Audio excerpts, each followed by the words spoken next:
মহান স্বাধীনতা দিবস উপলক্ষে বেগম খালেদা জিয়ার সুস্বাস্থ্য, তারেক রহমানের দীর্ঘায়ু এবং আরাফাত রহমান কোকোর আত্মার মাগফিরাত কামনায় ৫ নং আমতলা ইউনিয়ন বিএনপির ৫ নং ও ৬ নং ওয়ার্ডের উদ্যোগে দোয়া ও ইফতার মাহফিল অনুষ্ঠিত হয়েছে।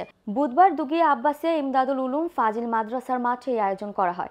এতে দলীয় নেতাকর্মী, স্থানীয় গণ্যমান্য ব্যক্তি ও ধর্মপ্রাণ মুসল্লিরা অংশ নেন।